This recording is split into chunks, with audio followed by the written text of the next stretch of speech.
Hello friends, welcome back. Hope you're well. I'm going to talk about three different things in this video. The first one is the recent update to Luminar Neo to version 1.20.0. Second one is a new preset pack that I have. And third is I'm going to walk through some tips for making better photos in the field, specifically around HDR. Let's jump into that real quick. So Luminar Neo just got updated just sometime last week. If you go to the Luminar Neo menu and click check for updates, that'll bring you to the update. It is a free update, so you're not paying for it. They did a few things, mostly around the UI and the placement of some of the tools. If you take a look here, I've got this photo, and these are some Madeira photos, which is one of the photos I'll be using in an example today. But some of the updates include the generative AI tools are now kind of grouped there. The merge tools are grouped, and resolution enhancement or upscale is by itself over here. So they've basically categorized these extensions, but also if you hop over to the editing menu, they also categorize the extensions here. Under image quality, they have noiseless and super sharp, and then things like the magic light extension moved down here to the creative section, things like that. So they basically just simplified things, kind of organized a little bit better, and I think done a really good job of making that a little bit better in terms of how it's organized. Now, another thing that they did is if you click on extras, it actually brings you to the marketplace and you can see a few different things here. There's also this new preset pack, which I'm going to talk about next, and it's called HDR Summer Madeira Edition. You can buy that in the marketplace. It's 10 presets. It's $19. I'm going to go ahead and give you a demo of kind of what these presets look like. They are all built for HDR photos, and they're also all built for primarily landscapes. But in fairness, I've tested these on other kinds of photos. Cityscapes, single exposures.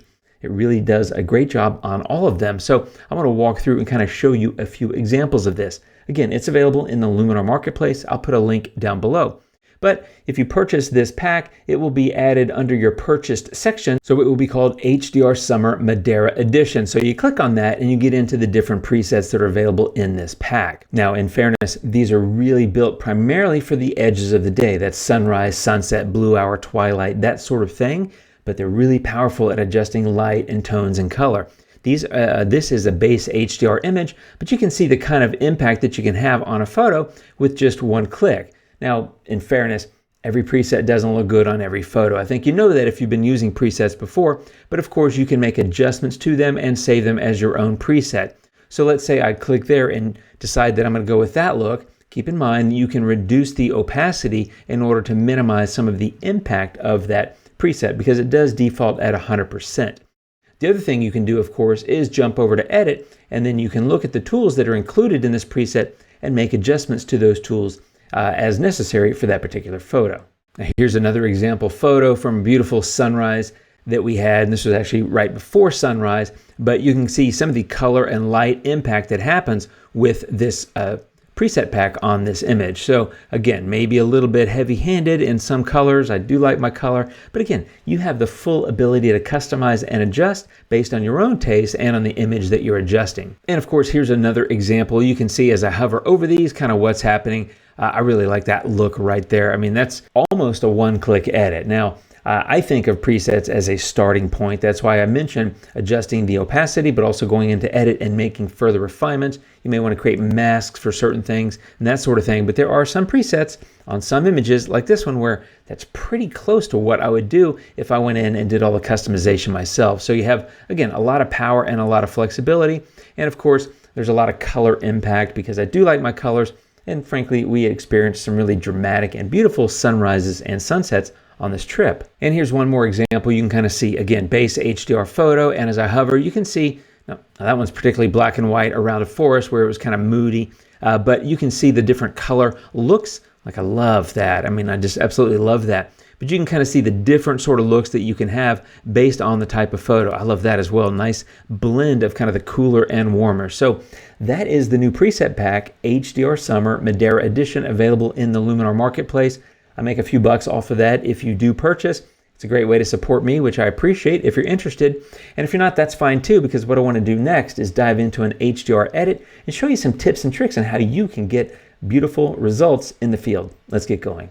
Okay, here we go. This is a collection of brackets. You can see I shoot brackets quite a bit. I'm a fan of HDR. I don't want to go for the over-the-top look from 10 or 12 years ago. That's way past its prime. But it does give you the ability to really control your image and get a nice balance of light, especially in situations like this, a sunset where you've got a pretty wide variance between the light parts and the dark parts of the photo. In other words, like the highlights and the shadows, there's a large difference between them. Using HDR and shooting brackets allows you to really do that.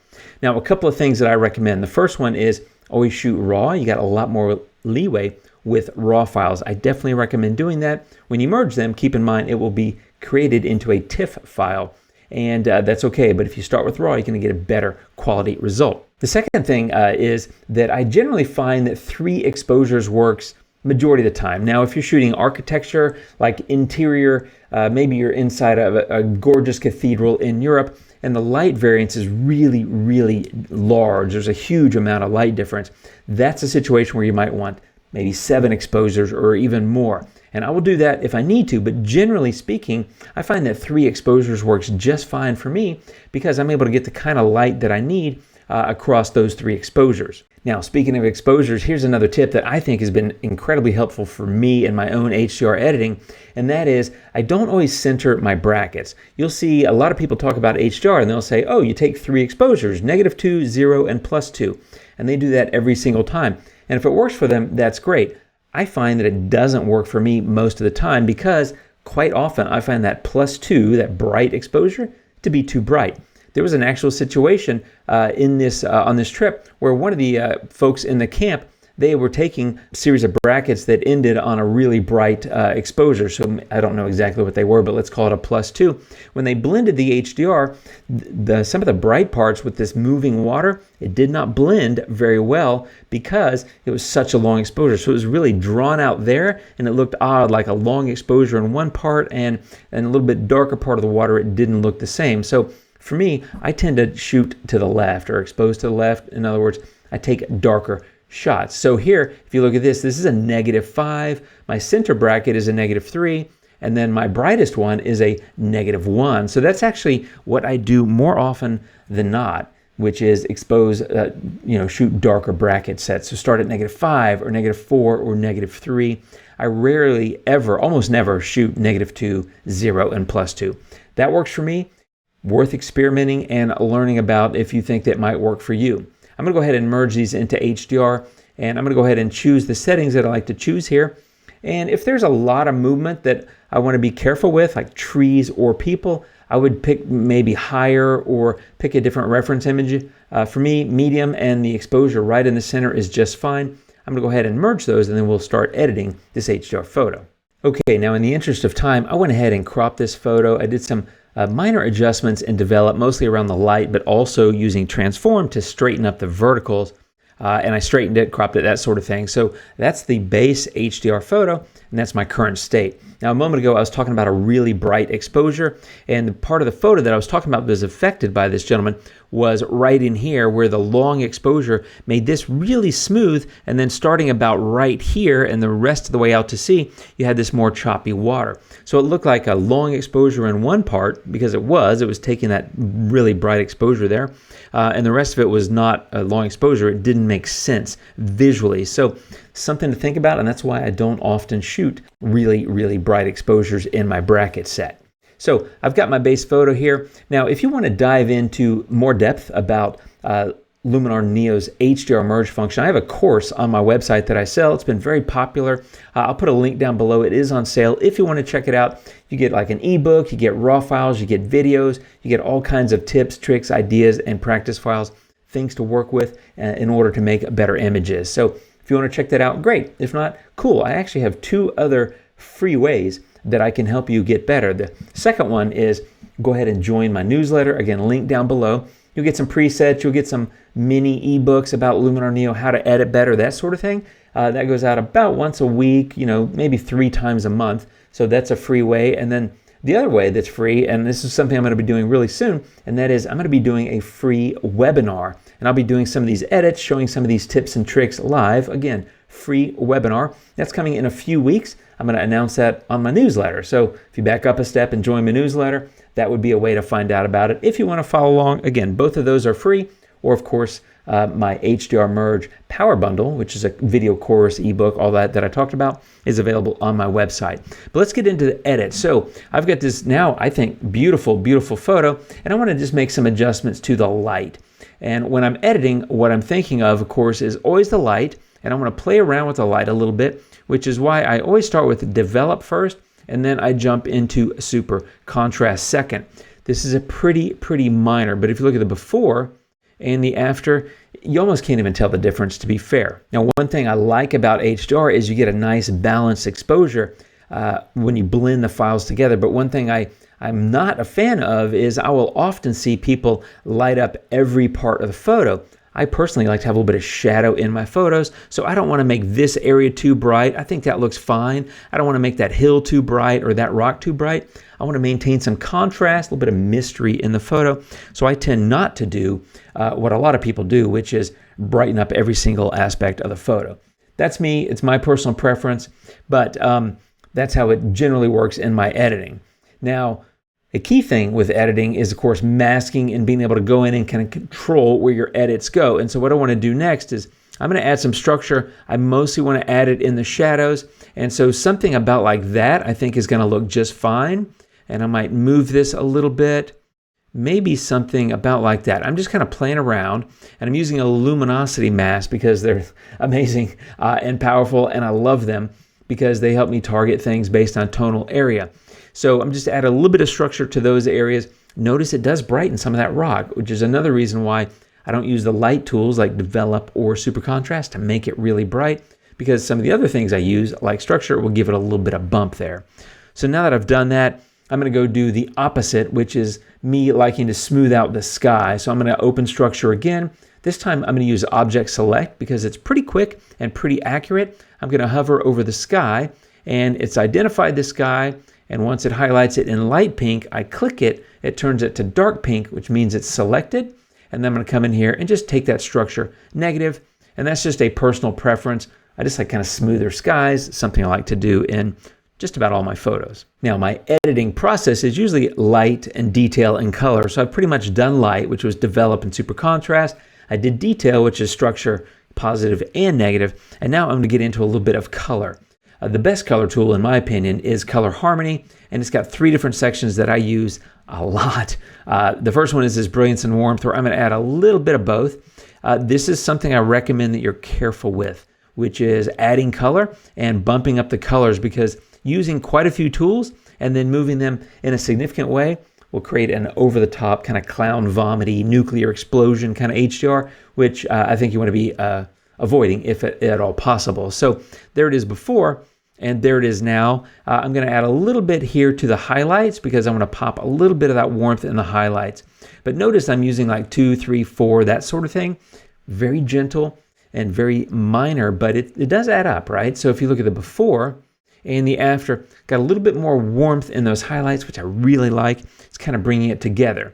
And now, speaking of warmth in the highlights, I'm going to go get Golden Hour, which is a fantastic tool. And once again, I'm going to use a luminosity mask because based on light values, it lets you isolate just the highlights, which is what I want to do here. Put a little bit of Golden Hour into that warmer, the brighter parts of the photo, which is obviously going to be in the sky. So I'm going to do something, maybe about like that. And then I'm just going to drag this over here to give it a little bit of that nice fade. Maybe even pull it back a little bit. Just I'm making adjustments and I'm kind of playing around until I figure out what it is I really want to have. So you'll notice when you start doing this fade that you get kind of that gentle transition, a little bit lighter color of pink in certain areas, which I think looks nice. And so just experiment, play around. And sometimes you got to do them a couple of times before you get it looking the way you want it to look.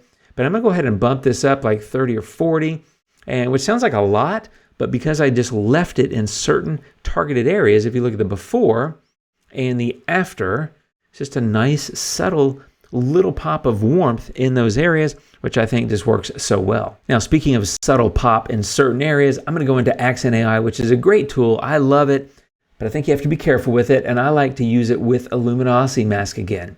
So if you aren't familiar with luminosity masks, I have a video right there which will help you get your arms around these incredibly powerful and useful masks. I made a video about this tip that I'm doing right now in the past, which is basically using a luminosity mask to kind of isolate the midtones and then fade that into both the shadows and the highlights a little bit. And what this does is just concentrate what I'm about to do into just certain parts of the photo. And again, I recommend kind of playing around, experimenting, and I also recommend a generous fade. All I'm trying to do is get a little bit of pop in the photo, and I like to use a luminosity mask in the, not the highlights, the midtones, because it gives you a nice kind of pop. There's a lot of midtones in a photo, but it's not over the top, even if you use kind of a high number. So I'm going to come over here and hit, let's say 31, something like that. And if you look at the before and the after, right? Before and after, it's hitting the midtones, which is a fair amount of the image, but it's fading into the shadows and the highlights, gives it a nice smooth transition. And therefore, that 30 of Accent AI doesn't make all the colors and all the light and all the detail go crazy or over the top. It's kind of a subtle little kick right at the end of the edit, which is a nice thing I like to do to kind of wrap up my edits. And speaking of wrapping up, I'm going to go into toning, which is another color tool, and I advocate being careful because I've already used color harmony and golden hour. But I'm going to come and just do a little bit of saturation, leaving it in the red hues, and I'm just going to put this in the highlights. So I don't really need a luminosity mask on this tool because it's already separated by highlights and shadows, although of course you could use a mask if you wanted to, but I don't feel like I need to. So if you look at the before and the after, it's just a little bit of red glow kind of going in the brighter parts of the photo. And speaking of the photo, that's my full HDR edit on this one, my friends. Before and after, right? Before and after. Lots of different things we walk through in this video. Lots of different ways I can help you. And some cool stuff, right? New update to Luminar Neo, my new presets available in the marketplace, and of course, my newsletter, my webinar, and my HDR course that I mentioned, all available to you if you want to take advantage of any of that. Some free, some not, but I'm here to help. I'm here to make videos that are hopefully helpful to you. I have a lot of fun doing it. I appreciate you guys showing up and hanging out with me. I'll be back soon. You guys take care of yourselves, and until next time, adios.